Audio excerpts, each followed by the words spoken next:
Hi everyone, I'm Julia Hyder, Senior Editor with Modern Machine Shop, and I'm your moderator for today's webinar, which is sponsored by MachineMetrics.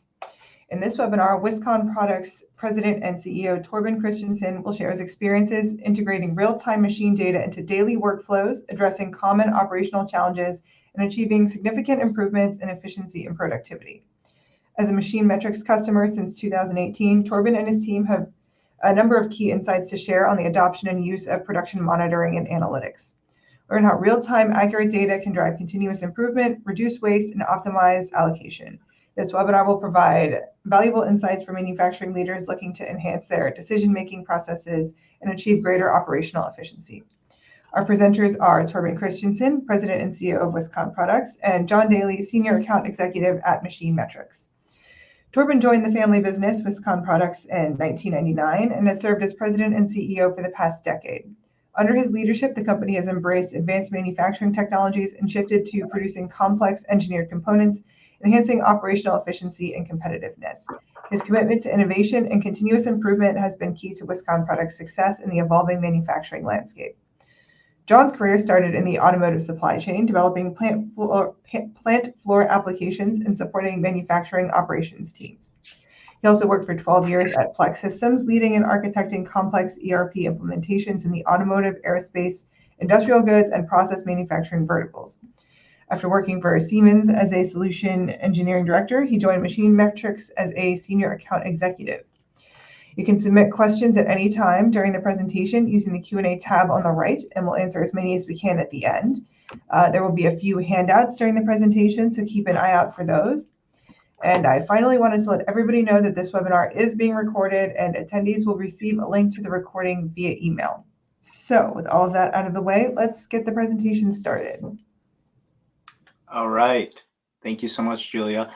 Yes, welcome everybody. My name is John Daly from MachineMetrics. Super excited to do this webinar today. It's going to be structured in kind of 3 sections.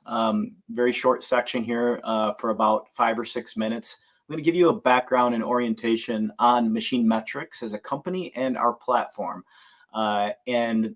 Specifically, we're going to kind of dive into what customers and manufacturers are actually telling us out in the field. So we're afforded a lot of visibility and insights into the manufacturing space.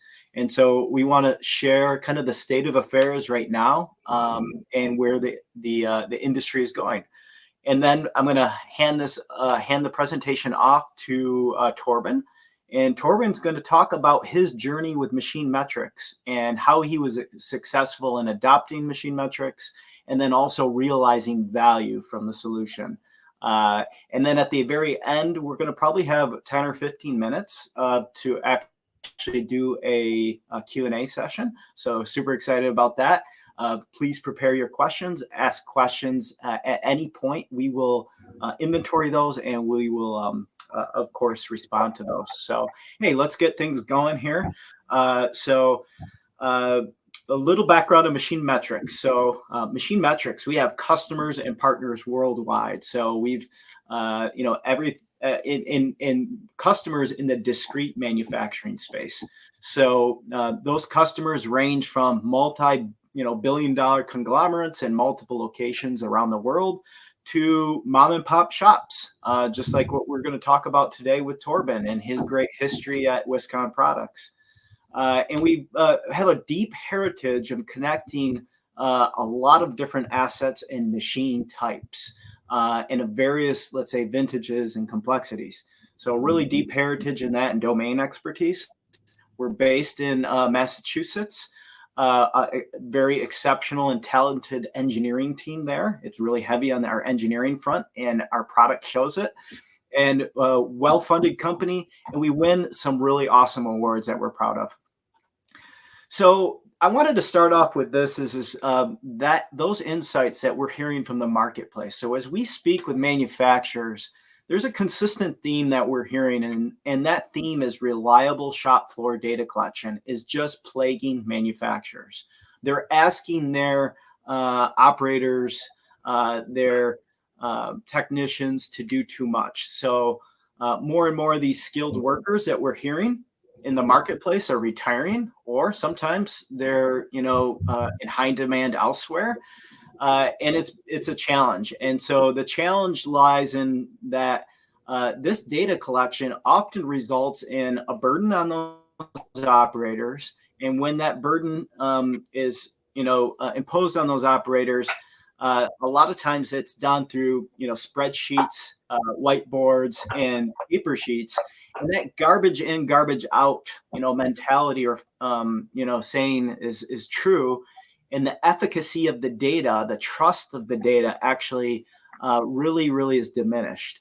And so a lot of the negative outcomes that we're hearing is kind of a few consistent themes. Maintenance is really not aware of the highest priority challenges with key equipment to get it up and running.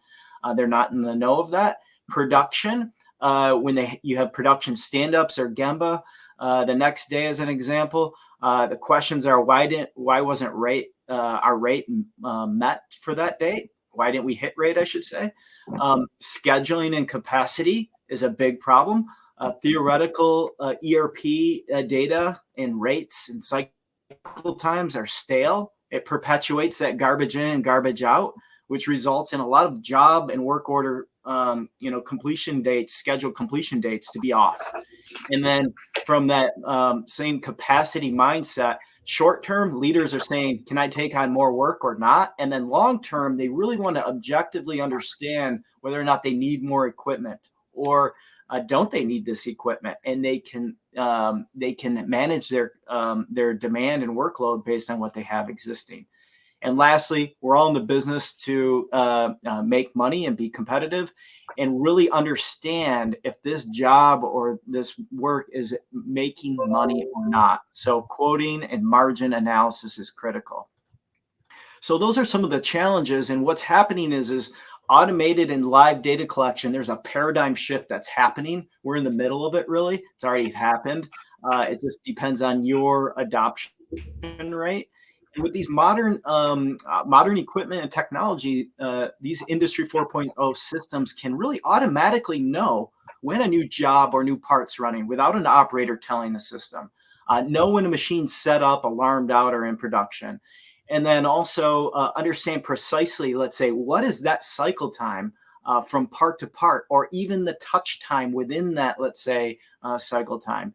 And really what this amounts to is eliminating a lot of that erroneous and grossly delayed data entry, and using human augmentation to help out deliver some of those key deliverables.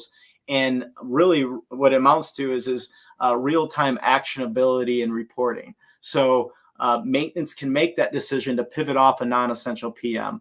Production knows exactly when rate's going to be met, and scheduling is dynamic based on real-time machine data to determine the job completion dates. So that's what we're seeing out there in the market. And this is an interesting statistic. Everybody feels great about where they're at in terms of utilization. Everybody feels that, if you haven't connected into your assets, normally what we hear is, yeah, my machine's running 60, 70, 80% of the time. The reality of things across job and production shops, it's not actually 60, 70, and 80%. The average rate of utilization, and this is done from a benchmarking study where we baseline our customers before we roll out the solution, is at 28%. So why this is important? Because there's a big opportunity, there's a big delta of opportunity in terms of making those machines more productive. And it starts with basically using visual manufacturing and Gemba walks, obviously. And what that does is these are low-hanging fruit in terms of leveraging what is called the Hawthorne effect. So when humans are being monitored in this context, in a manufacturing environment, what they see, or I should say, is when they're being monitored, they adapt their behavior. And that adaptation of behavior has material effects on your production floor. So more machine utilization, month over month or quarter over quarter, equals more parts being produced, equals more revenue and better on-time delivery. So it's a really great snowball effect. In addition, connecting into these factories, you see patterns. You see patterns of when there's dips and breaks and lunches. You can take leverage Kaizen and continuous improvement opportunities to rectify those. And then why is that important is because our customers, as an example, are living proof that, one, the connected factories see bottom line results. The bottom line in terms of improvement in OE, utilization. The top line means increased availability for more equipment, which equals more sales revenue. And then customer satisfaction and retention. So we know that we're in a competitive environment out here. We need to have a competitive edge. We want to be on time in terms of our delivery. And that results in opportunities for improvements in the balance sheet and from a cash perspective. So we're achieving higher inventory terms. Our capital expenditures can be deferred, right? Because we know where our capacity is at. We can squeeze out more with the equipment that we have. And from a qualitative standpoint, this is what Torben's going to really hit on well today, is a connected workforce is an engaged workforce. Continuous improvement in a learning culture is so critical. And it's developing employees and career paths, which equals lower turnover. So the younger generation is really about technology. They adopt it very well. And this is proving out with our technology and our customers as well. So who MachineMetrics, who we are is one, we do production monitoring, those things that I just described before. And then what else we do is we do condition monitoring in terms of monitoring the health of the equipment, and understanding when alarms are going on and addressing those needs with maintenance teams so we can find the root cause of those problems as soon as possible. We also have predictive maintenance capabilities, especially around the CNC tool space. So we predict anomalous events for tool failures, ball screw failures. So exciting area here. And then lastly, we're releasing this week, actually, scheduling intelligence. And so scheduling intelligence starts with this dynamic schedule, connecting ERP data to your inbound demand and orders, dragging and dropping basically those work orders and jobs. And because we connect to the machine, we're actually using the machine data that we're collecting, and we have machine learning and AI capabilities to provide a direct line of sight when that job is complete. So think of the analogy of Google Maps. When is my arrival time going to be when I punch in my destination? This is the Google Maps basically for production scheduling. And why it matters is because on-time delivery and customer satisfaction is so important to stand out from the competition. And then lastly, we want to quickly evaluate as a business leader capacity, prioritization of those job due dates, and prioritization of job priorities accordingly. So that is a little bit on MachineMetrics. Hopefully I didn't go over too long, and I'm going to pass off the baton to our wonderful customer, Torben Christensen. So Torben, take it away. John, thank you very much for the introduction. I want to thank you for having me on this platform here. Talk a little bit about our journey.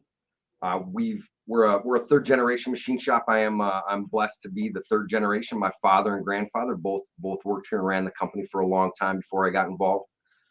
We were a commodity based kind of screw machine shop when I took over. And in kind of 2007, 2008, we really tried to shift away from that sort of commodity base into engineered products. So almost everything we do comes from bar stock, not everything, but a majority of it. And everything we do is engineered today. So multiple operations in a single machine, try to get it done in one philosophy. And we've really focused on, we've always tried to be ahead of the curve from a technology standpoint. Typically, early in my career, that was machine tool based. So how do we buy the best machines? How do we buy the best inspection equipment? How do we buy the best tooling to utilize that stuff? And it became pretty obvious later that we weren't utilizing that stuff the best way we could. So as we sort of transitioned it became obvious we were spending millions of dollars in CapEx, and we weren't exactly sure what our real capacity was internally, and what were we actually doing with that capacity that we had.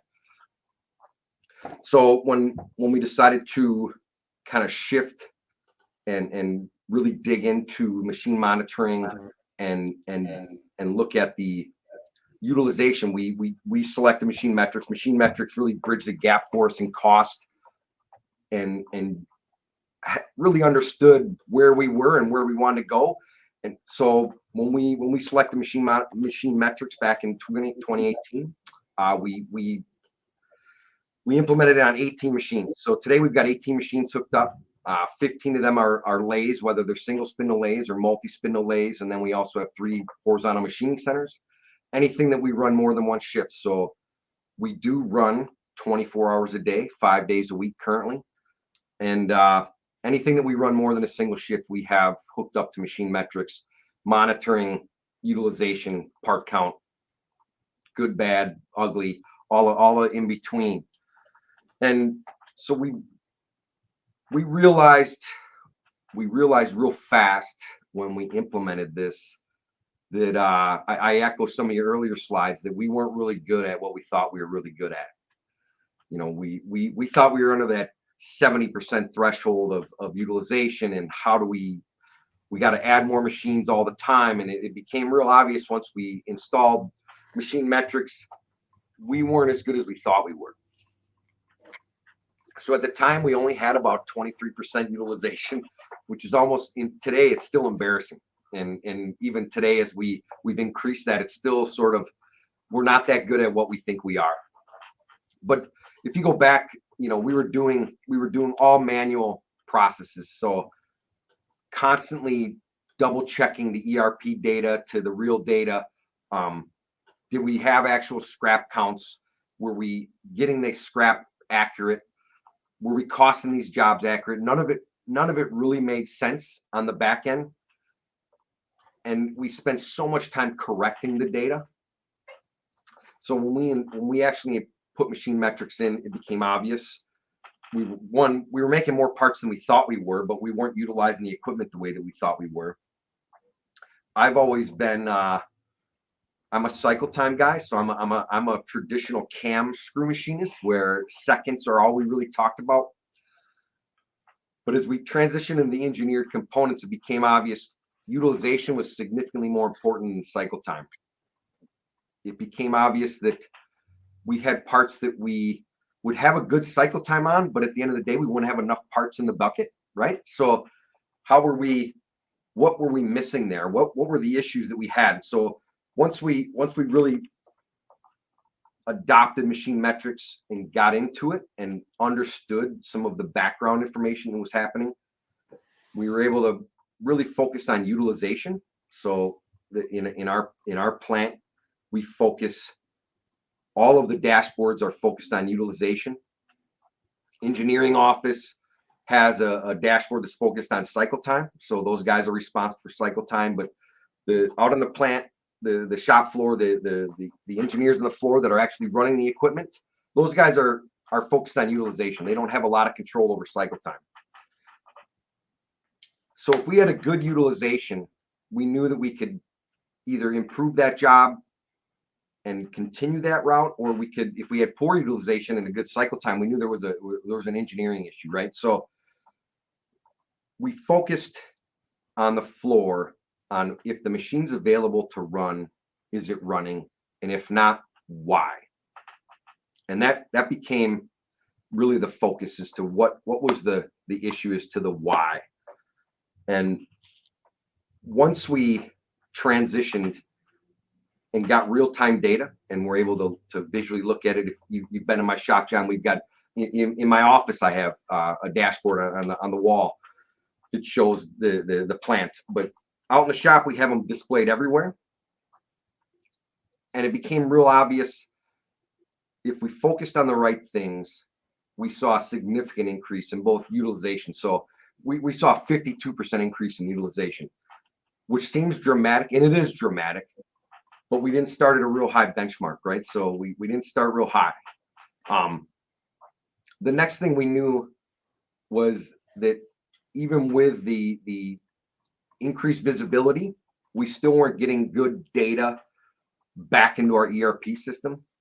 So as we kind of started this industry 4.0 journey, we really had a goal of kind of a fully integrated shop.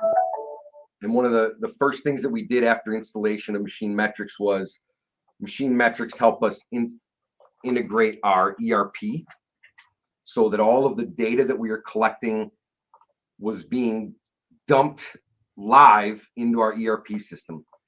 And that integration was really flawless.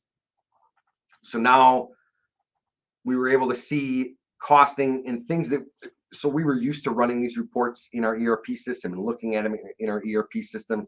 And once we actually had good data in there, it improved all of our data collection and how we reviewed the products at the end of the day.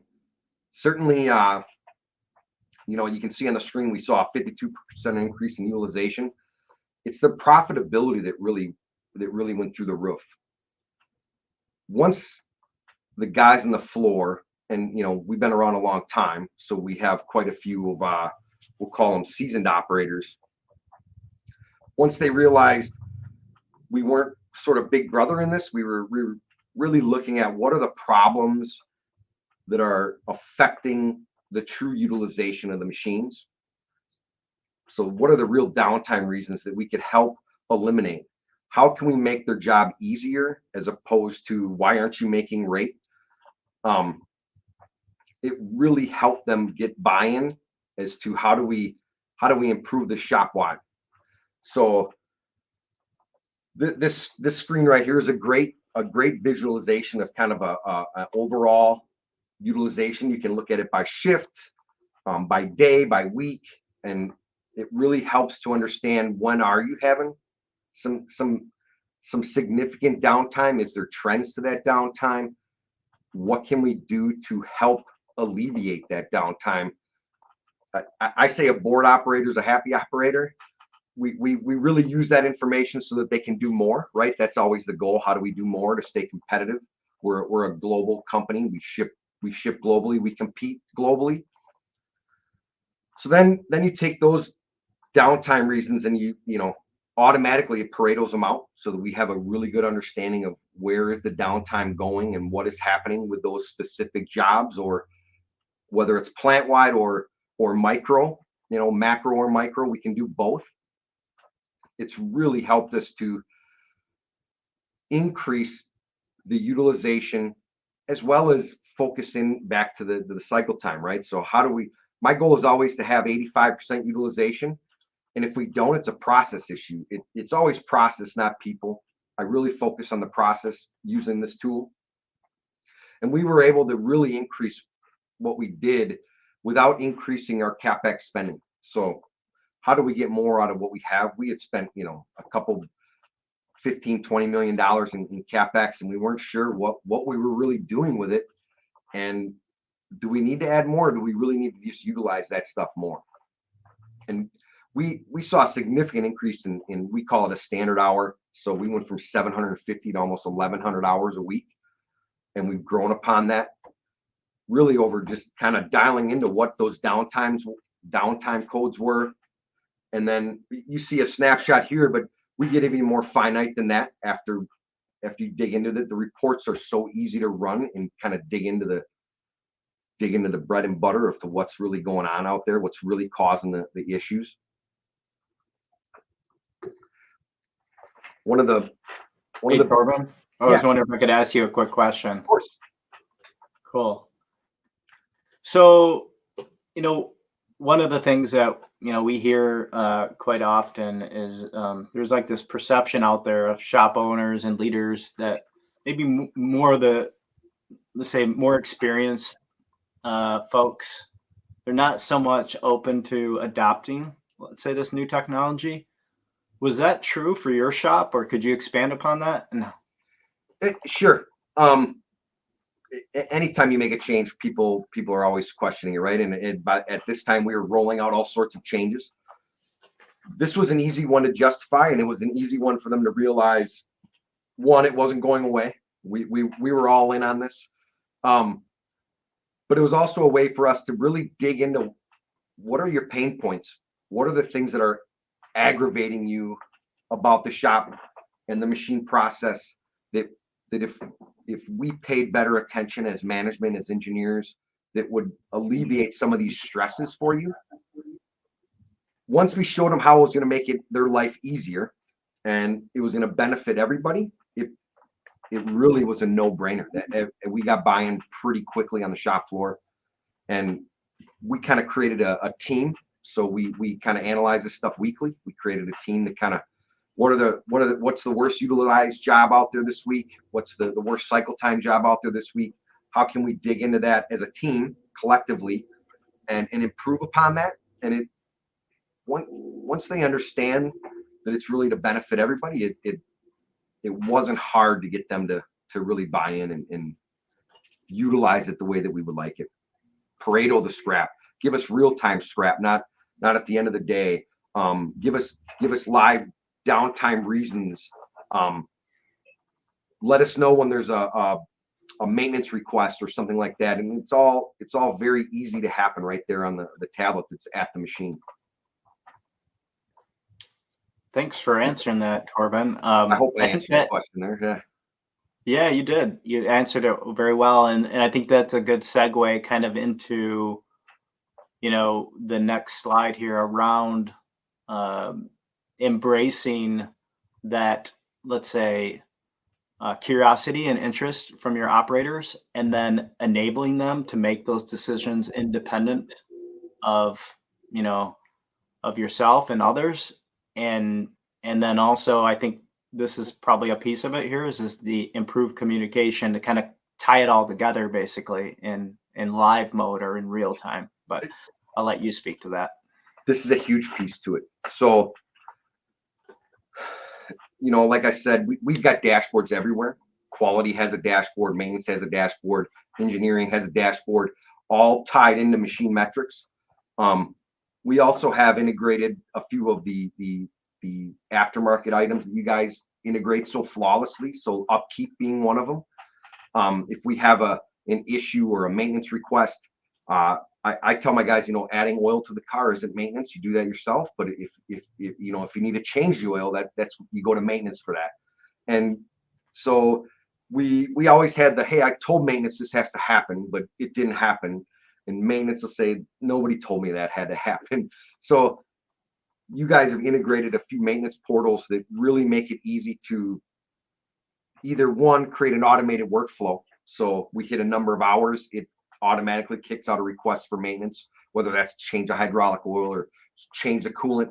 But also we can create workflows or maintenance requests right on the machine. They don't even have to leave. It creates kind of that digital fingerprint, both for maintenance accountability, but also quality.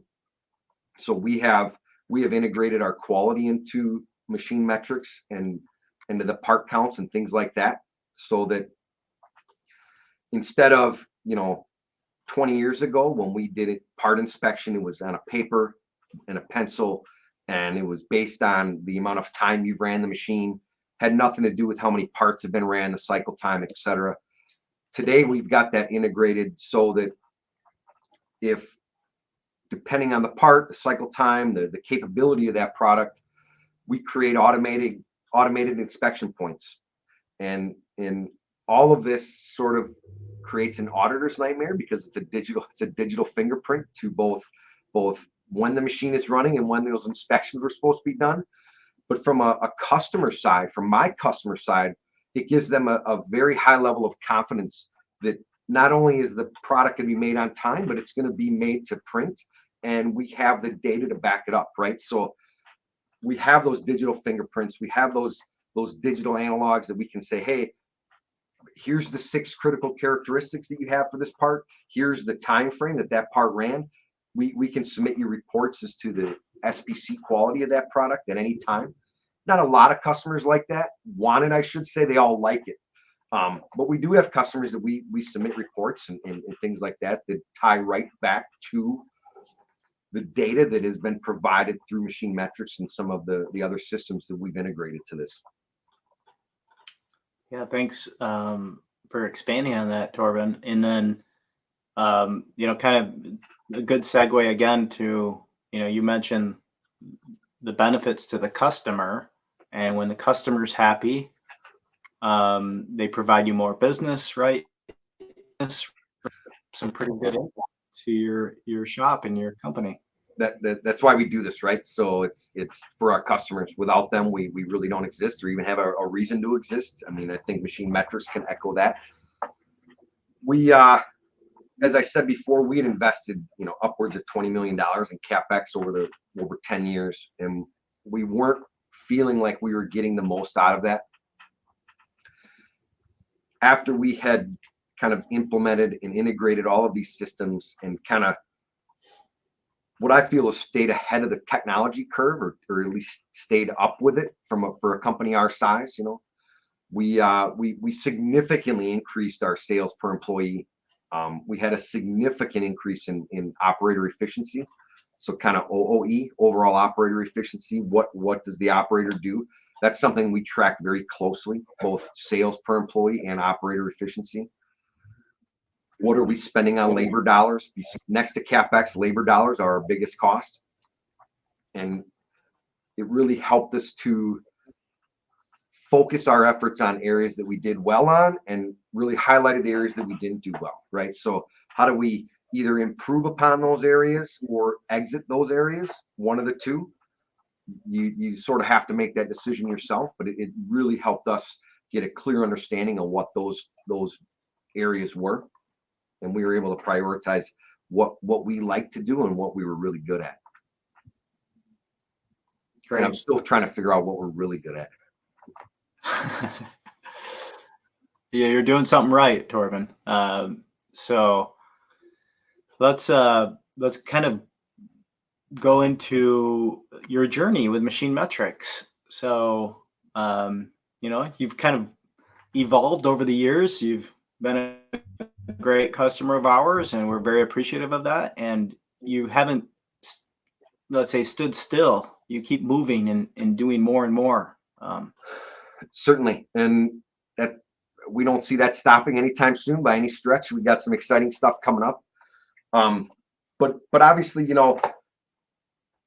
we launched with MachineMetrics back in 2018. I think it was 2019 or 2020. We did the full ERP integration, which MachineMetrics was a huge help for that. At the time, I don't know that you guys were doing too much of that. I think today it's a significantly larger portion of what you guys do. But we were one of the first, I believe.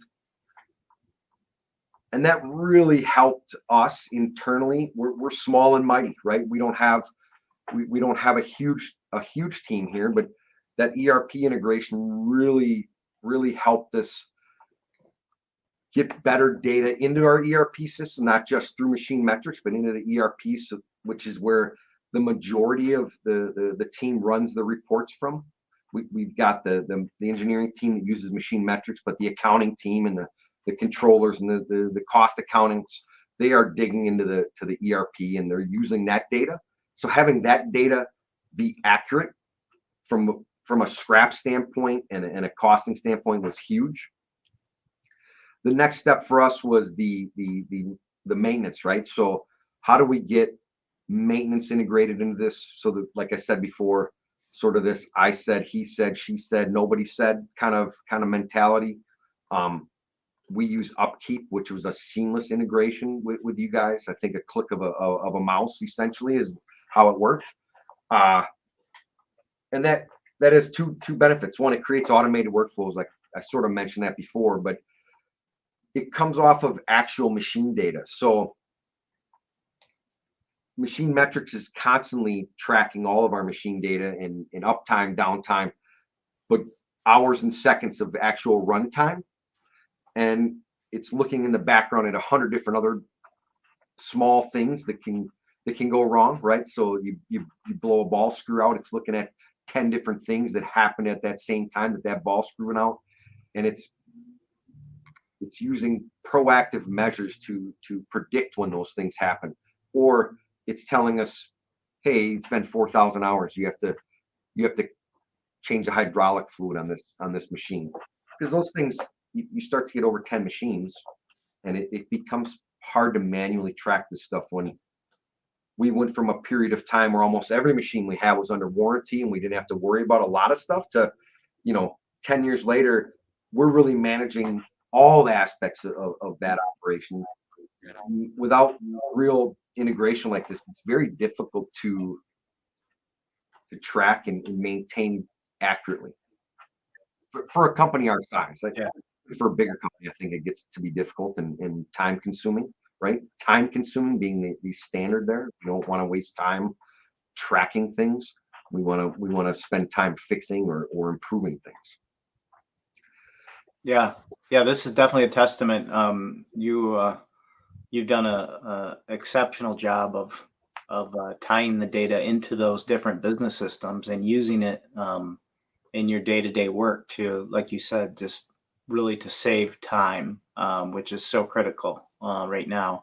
I guess we kind of wrap up here around the next steps in your journey, Torben. Sure. This is a great segue. So here's this is a picture, an actual not a live picture, but a picture of our machine shop. This is one of our multi-spindles that we run a turnkey project for an automotive customer. That is actually my son, Torben Jr. He prefers TJ. He's just joined the company out of college. He's working on a project out there, so this will be the 4th generation. So literally passing the torch here. But if you look in the background there in that left-hand corner, there's a dashboard showcasing MachineMetrics. This picture wasn't taken for you guys, but it does show that, hey, we display this stuff everywhere and we monitor it everywhere.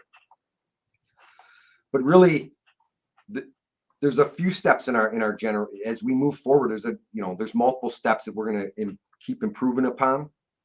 We're really excited about we're utilizing some of the custom dashboards that you guys have out already, and we can modify those as any way we want.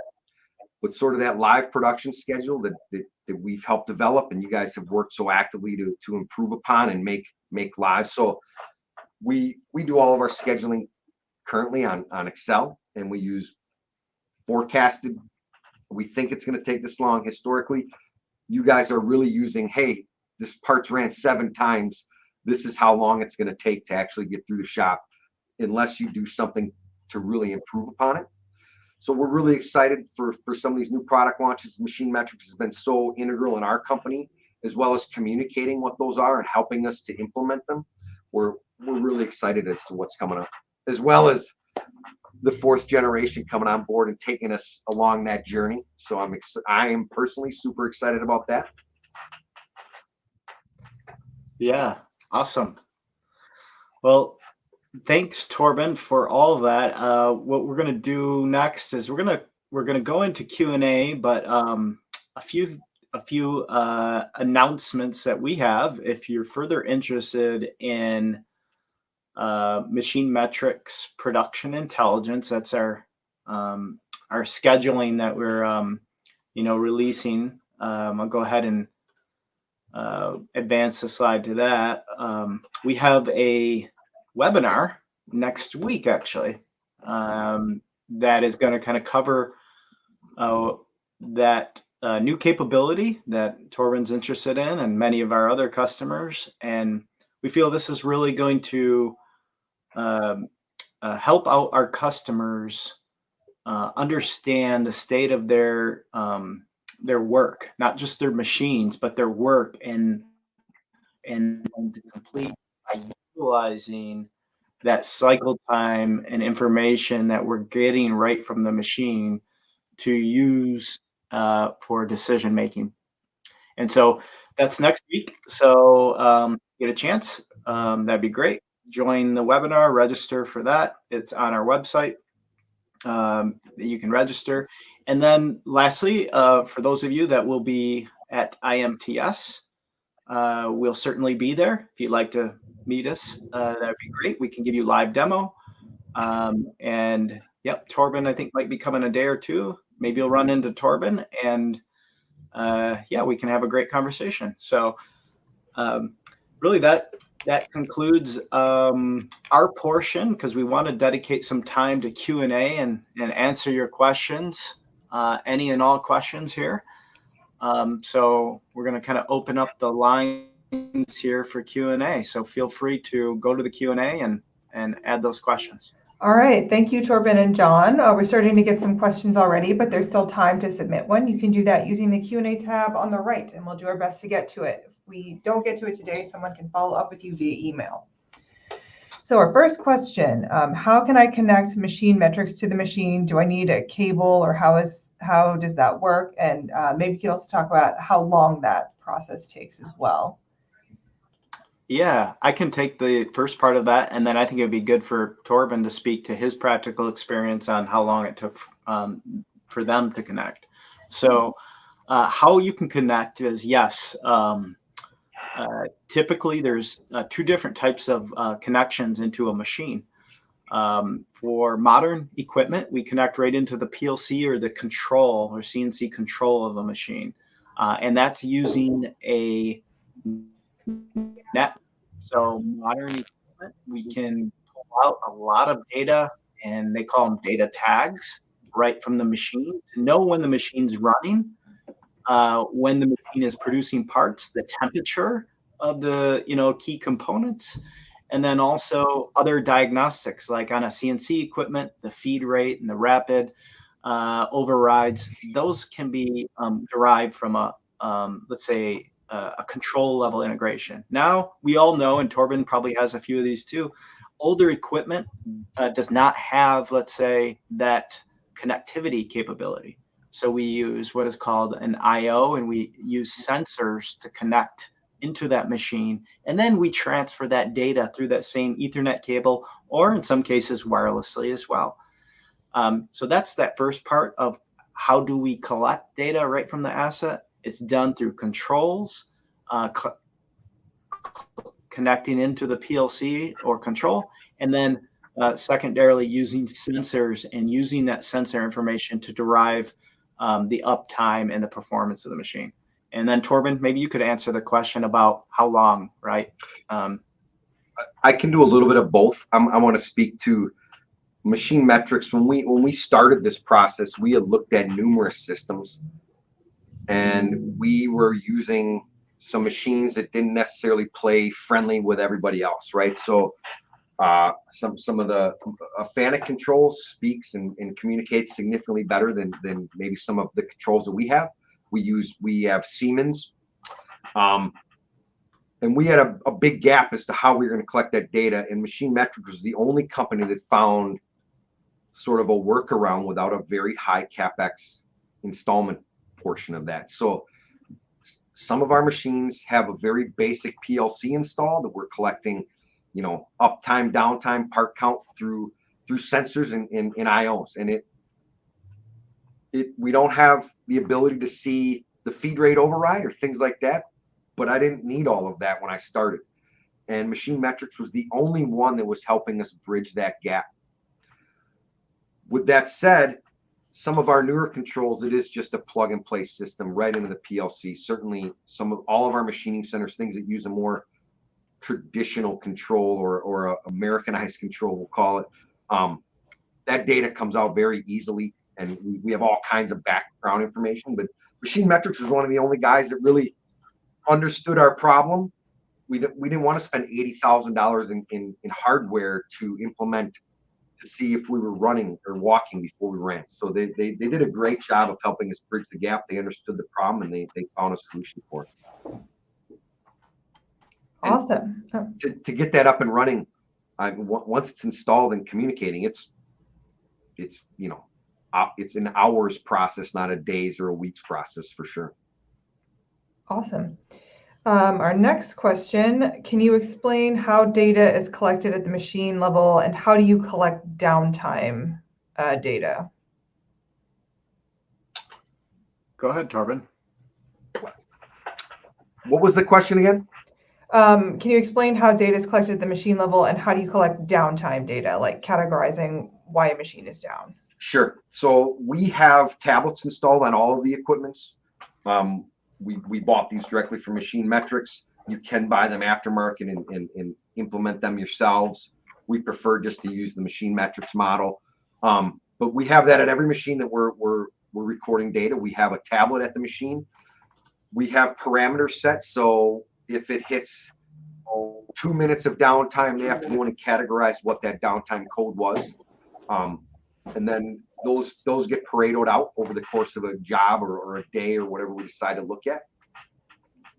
So yeah, it's very easy, and you can change those parameters. It doesn't have to be 2 minutes. You can enter a work order that if the machine sits for 5 minutes, it emails somebody to heighten that. But we don't use a lot of that because we have dashboards pretty much everywhere so that we can see what's happening. We don't necessarily need the email communication for it, but that's available. Great. That sort of ties into another question we have here. Someone was asking if you have tablets. We now know that you do, and you use them to collect downtime data, but they're asking about other data such as scrap, if that's inputted on the tablet as well, and just generally how much of an upgrade the tablets are compared to collecting this data without them. Sure, John Schneider, great guy. Mm-hmm.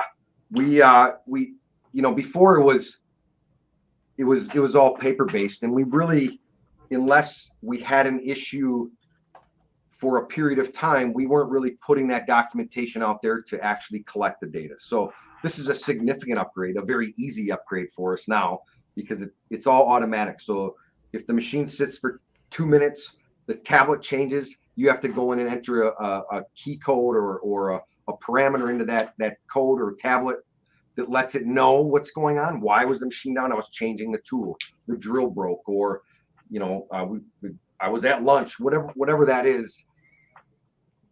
Then we have that information immediately, as opposed to them filling out a chart or putting a piece of paper at the machine and them filling it out for 2 days and then bringing it into the engineering room and we analyze it and deep dive into it. It's all live. Perfect. Our next question, what ERP systems can MachineMetrics directly tie into? And then we have another question about what benefits, Torben, you've seen from the ERP integration. Yeah, I could take the first part, Torben, if you want to take the second. Yep. Cool. So yeah, MachineMetrics, we have predefined already connectors basically into ERP systems such as Epicor, Infor, and then also like what Torben uses, JobBoss as an example, which is I believe part of the ECI. And then there's I think a few more, but the important thing to note is the way our architecture is. It's a very modern architecture, and we have the ability to even connect into your old ERP green screen systems like Infor XA is a good example, or your AS400s. So even if you have old systems that you don't think play nice, we have this kind of agnostic, basically, data ingester that can consume that data from your ERP system and use that for reporting against standards, et cetera. So that's one part of it. And, the other part with the scheduling intelligence is also ingesting that data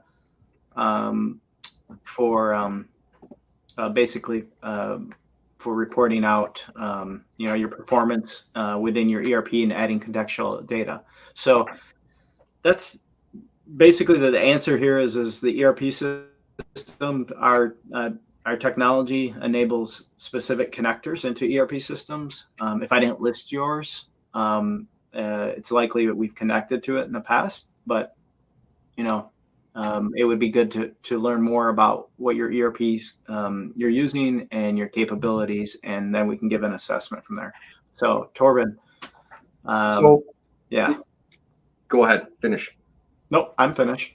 So for us, we use JobBoss, and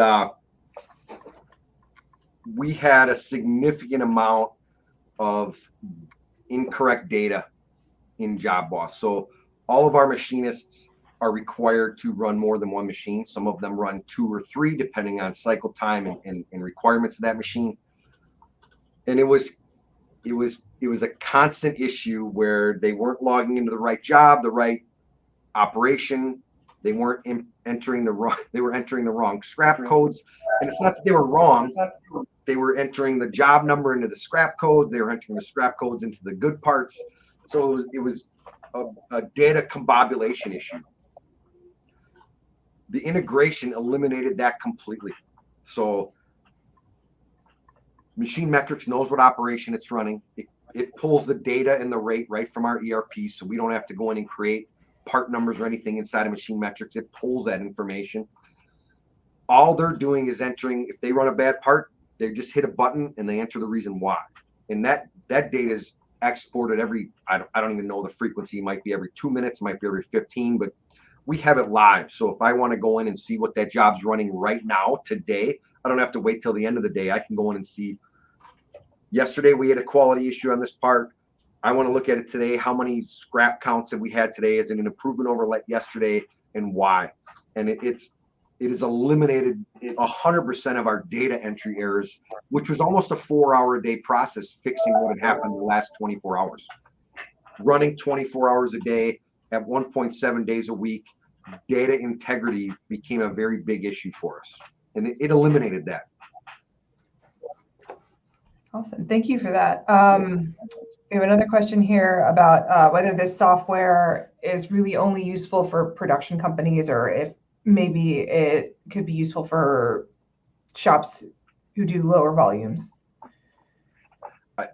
John, if I could, you can certainly. Yeah, absolutely. Please. Yeah.